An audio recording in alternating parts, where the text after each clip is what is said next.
Ever wondered how the Imperial Japanese military, a nation with limited resources compared to its adversaries, managed to carve out a vast empire across the Pacific and mainland Asia during World War II? The answer lies in a fascinating, and often brutal, blend of doctrine, discipline, and desperation. Let's dive into the core tactics that defined Japan's war effort, from its stunning early victories to its grim final defense. In the early days of the war, Japan's strategy was all about speed, surprise, and shock. Think of it as a military blitzkrieg but tailored for the jungles of Southeast Asia and the islands of the Pacific. Lightly equipped but highly disciplined infantry units would move rapidly through terrain that the Allies considered impassable. They'd bypass major strongpoints, cut enemy supply lines, and create chaos in the rear.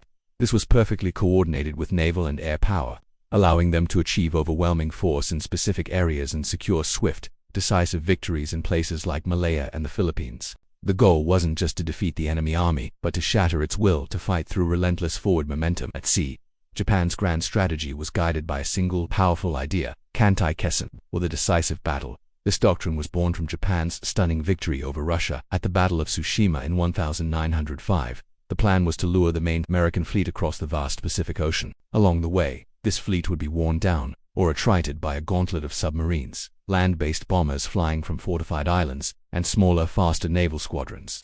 Once the American fleet was sufficiently weakened and far from its home bases, the full might of the Imperial Japanese Navy's battleship fleet would emerge to engage it in one colossal winner-take-all battle that would decide the fate of the war. Pearl Harbor itself was conceived as the opening move of this grand strategy to cripple the U.S. Pacific Fleet and buy Japan the time it needed to fortify its new Pacific Empire, setting the stage for this eventual decisive clash.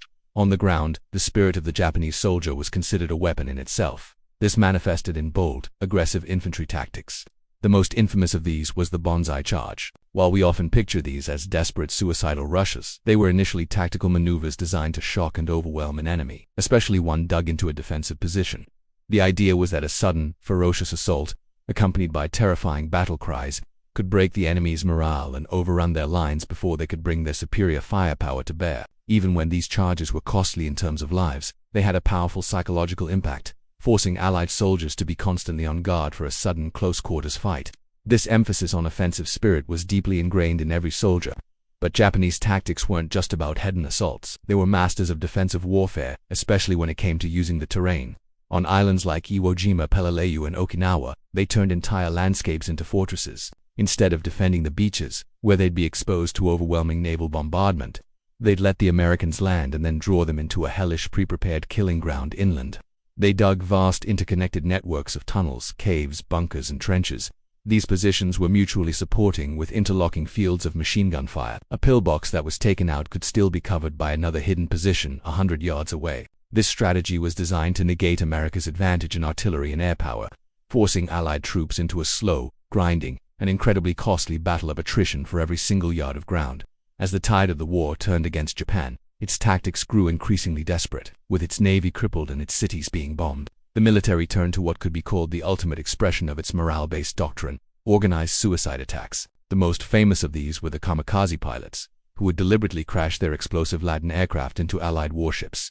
But this was just one part of a wider special attack strategy. There were the Kaitan, or manned torpedoes, essentially human-guided torpedoes launched from submarines. There were Shenyo boats, small speedboats packed with explosives designed to ram enemy ships. And in the final defense of the home islands, there were even plans for Fukuru, or crouching dragons, suicide divers who would wait on the seafloor with explosives on poles to detonate against the hulls of landing craft. The strategic goal was to make the cost of invading Japan so horrifyingly high that the Allies would be forced to negotiate a peace rather than face such a bloodbath. The Battle of Okinawa was the ultimate showcase of this late-war defensive doctrine. Here, the Japanese constructed the Shuri Line, a series of deeply layered defensive zones that stretched across the southern part of the island. It was a masterpiece of defensive engineering, using the island's ridges and hills to create interlocking fields of fire from hidden machine gun nests, mortars, and artillery pieces. Every ridge concealed another line of defense. The Japanese used deception, camouflage, and night attacks to harass and ambush the advancing American forces. The fighting was brutal and slow, with American troops having to clear out caves and bunkers one by one, often with flamethrowers and explosives. Even though they were cut off, starving, and facing overwhelming firepower, the defenders of the Shuri Line inflicted staggering casualties, making Okinawa one of the bloodiest battles of the Pacific War and giving the Allies a terrifying preview of what an invasion of mainland Japan would look like. Behind all of this was a constant struggle with logistics. Japan's empire was spread across immense ocean distances, and its supply lines were a critical vulnerability. Initially, they optimized their logistics around secure island bases and maritime convoys. However, as the war progressed, American submarines and aircraft began to systematically hunt and destroy Japanese shipping. This campaign, known as the Silent Services War, was devastating. It choked off the flow of fuel, ammunition, food, and reinforcements to Japanese garrisons across the Pacific. Soldiers on isolated islands were left to starve, and factories at home were deprived of the raw materials needed to produce weapons. This logistical failure was a key factor in Japan's ultimate defeat.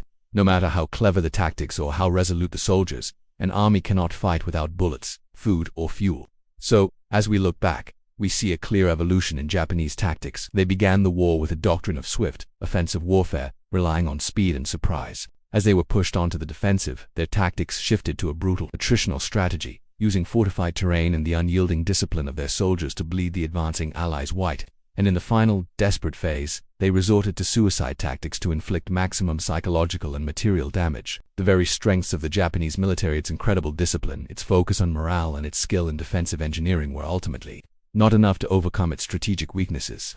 A lack of industrial capacity, vulnerable supply lines, and a rigid doctrine that struggled to adapt to the overwhelming material superiority of the United States. It is a powerful lesson in how courage and sacrifice on the battlefield must be backed by sound strategy and industrial might to achieve victory in a long war. Thank you so much for watching. If you found this look into military history interesting, please consider hitting that like button and subscribing to the channel for more deep dives like this one. We'll see you in the next video.